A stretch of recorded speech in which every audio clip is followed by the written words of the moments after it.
Ասոցիացման համաձայնագիրը մեկ փաթեթ է, որն իր մեջ ներառում է խորը եւ համապարփակ ազատ առևտրի գոտու համաձայնագիրը։ Հայաստանը վճռական է շարունակել Եվրամիության հետ համագործակցությունը, մեկնարկել է Արևելյան գործընկերության անդամ երկրների արտգործնախարարների ոչ պաշտոնական հանդիպումը։ Սիրիան միացել է քիմիական զենք նարգելող կոնվենցիային։ Կառավարությունը ձեռնամուխ է լինում 2014 թվականի պետբյուջեի նախագծի քննարկմանը։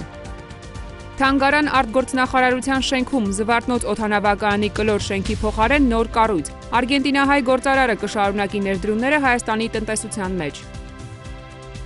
Մայրաքաղաքում շարունակվում են վթարավտանգ շքապատշգամբների վերանորոգման աշխատանքները, տեղադրվում են ուղենշող նոր ցուցանակներ։ Նախագահ Սերժ Սարգսյանն այսօր այցելել է գյուղատնտեսության նախարարություն։ Սերժ Սարգսյանը շրջայց է կատարել նախարարությունում, աշխատակազմի տարբեր ստորաբաժանումներում, զրուցել աշխատակիցների հետ, նրանց կողմից իրականացվող ծրագրերի, առկա խնդիրների շուրջ, լսել նաև դրանց լուծման ուղիների եւ ոլորտի զարգացման հնարավորությունների վերաբերյալ աշխատողների մասնագիտական տեսակետներն ու պատկերացումները։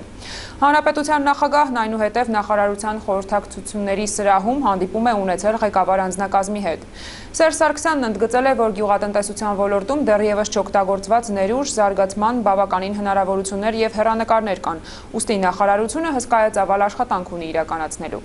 Քննարկվել են նաև բերքահավաքի այս ժամանակաշրջանում մթերումների կազմակերպման աշխատանքների, ներկայիս դրությամբ մթերման ցուցանիշների, վերամշակող ընկերությունների հետ համագործակցության, գյուղմթերքի արտահանման հետ կապված եւ մի շարք այլ հարցեր։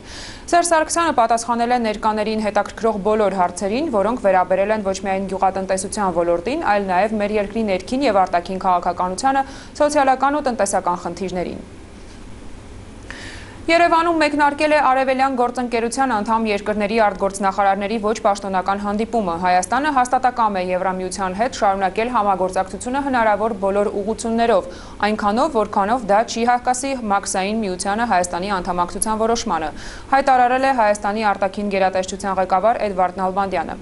Եվրոպական հանձնաժողովի ընդլայնման եւ եվրոպական հարևանության քաղաքականության հարցերով հանձնակատար Ստեֆան Ֆյուլեն էլ նշել է, որ Եվրամիությունը պատրաստ է խորացնել Հայաստանի հետ հարաբերությունները, սակայն դրա համար նոր ուղղություններ պետք է մտածել։ Չեմ կարծում, որ մենք կկարողանանք նոր ուղղությունները մշակել մինչև Վիլնյուսում կայանալիք գագաթաժողովը, սակայն հույս ունենք, որ համաժողովի ժամանակ ինչ-որ ելքեր կգտնենք։ Ասոցիացման համաձայնագիրը մեկ փաթեթ է, որն իր մեջ ներառում է խորը եւ համապարփակ ազատ առևտրի գոտու համաձայնագիրը, իսկ դրանք տարանջատելն անհնար է։ Ասոցիացման համաձայնագրի հիմնական նպատակը Լիսաբոնից մինչև Վլադիվոստոկ ազատ առևտրի գոտի ստեղծելու գաղափարն է։ Եվրամիությունը պատրաստ է համագործակցել Ռուսաստանի հետ այս ծրագիրն իրականություն դարձնելու համար։ Վստահ եմ, մեզ կհաջողվի այս հարցում առաջընթաց գրանցել։ Միշտ ասել ենք, որ մենք պատրաստ ենք հնարավորինս սերտ, հնարավորինս խոր, հնարավորինս ընդլայնված հարաբերություններ ունենանք Եվրամիության հետ,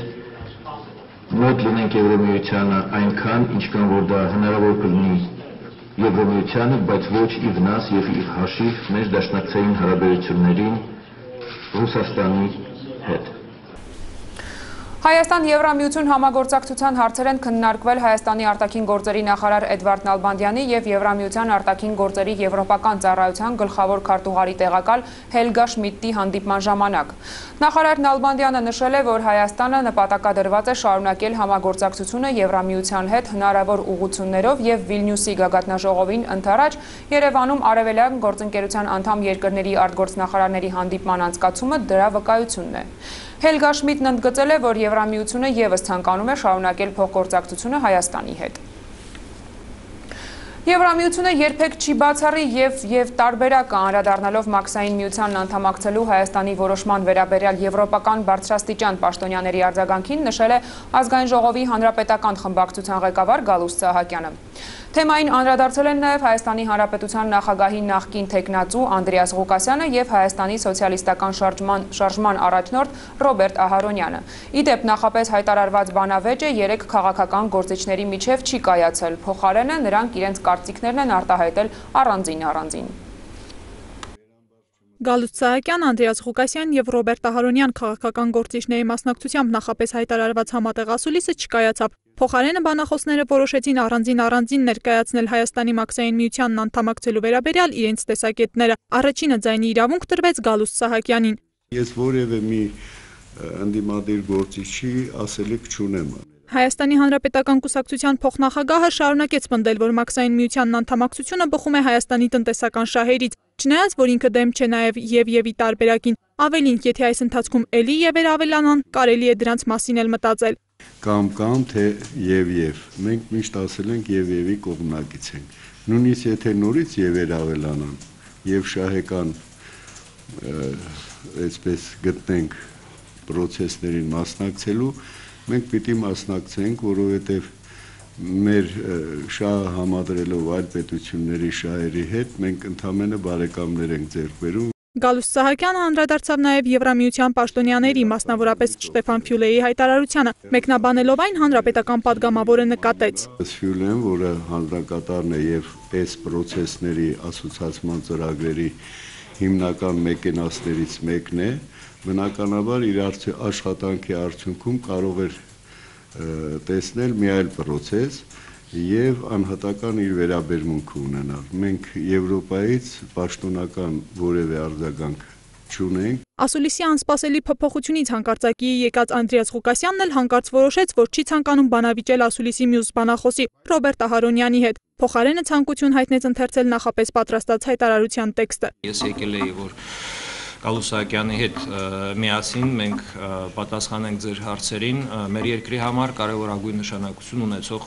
հարցերի շուրջ, ուստի ես սահմանափակվելու եմ ընդամենը մի փոքր հայտարարությունով։ Սեպտեմբերի 3-ի կատարված համատեղ հայտարարությունը վտանգում է հայ եւ ռուս ժողովուրդների իսկական շահերը։ Լրագրողներին հրաժեշտ տալուց առաջ նախագահի նախկին թեկնածուն այնուամենայնիվ որոշեց մեկնաբանել Մաքսային միությանն Հայաստանի անդամակցության վերաբերյալ իր բացասական վերաբերմունքի պատճառը։ Սեպտեմբերի 3-ի որոշումը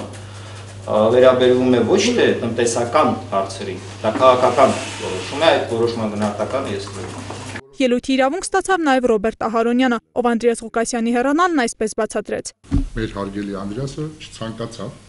որտեղ իհարկե բանավեճը դա պետք է կարողանաս բանավիճես եւ ապահովես քեզ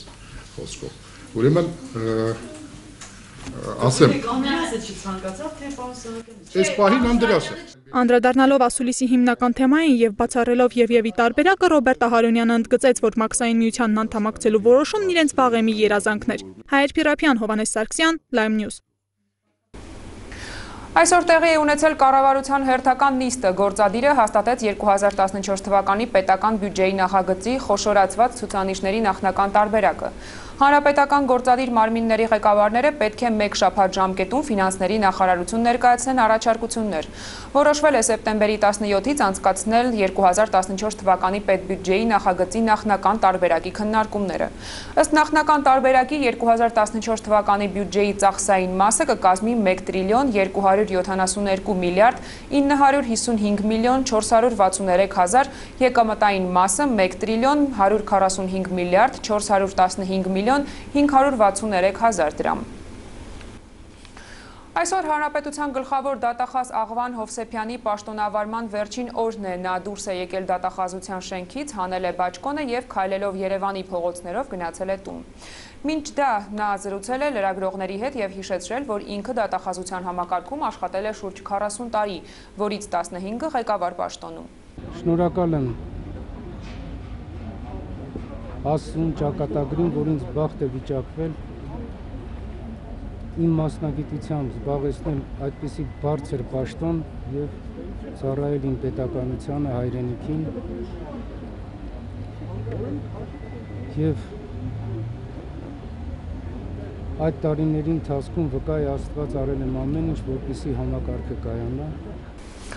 Մայրաքաղաքային լրահոսից շարունակվում են Երևանի վթարավտանգ շքապատժգամբների վերանորոգման աշխատանքները, 35 շենքերում իրականացվող հիմնական վերակառուցման աշխատանքներից հետո կատարվում են նաև ներկման եւ արտաքին պատշաճ տեսքի ապահովման նախապատրաստական աշխատանքներ։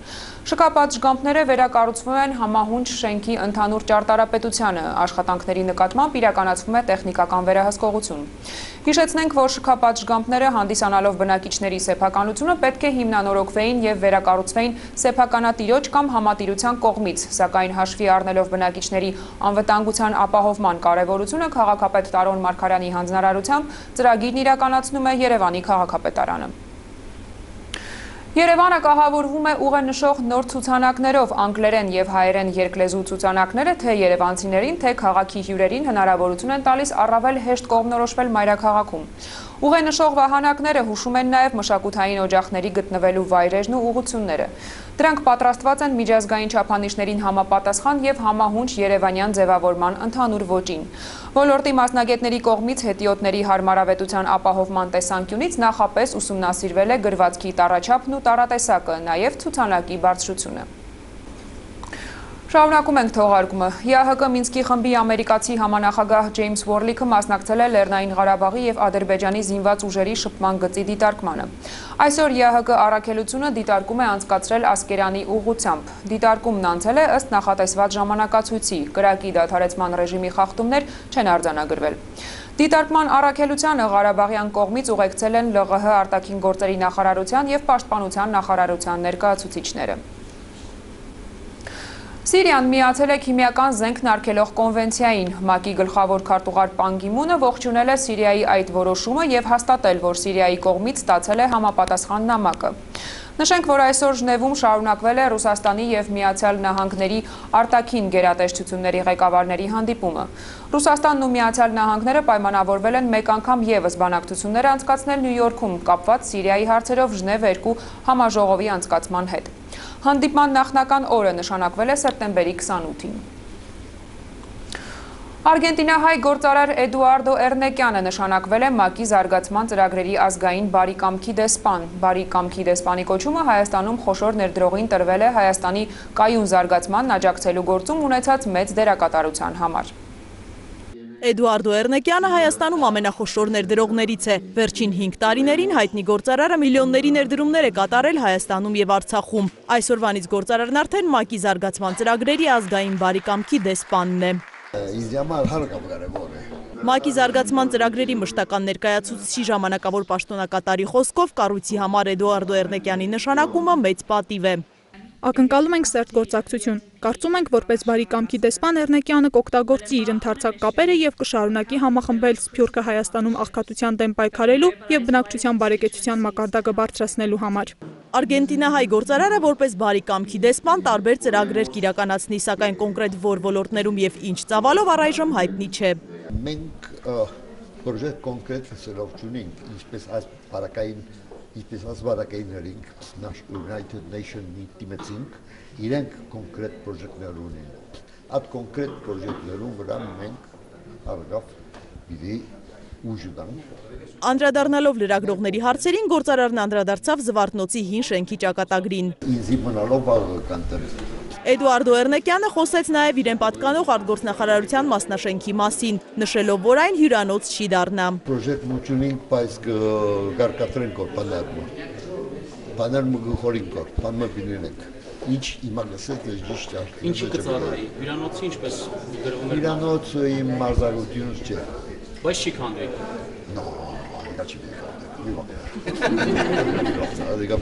Իսկ ինչ կնախընտրեք որ լինի այնտեղ։ Մուզեում։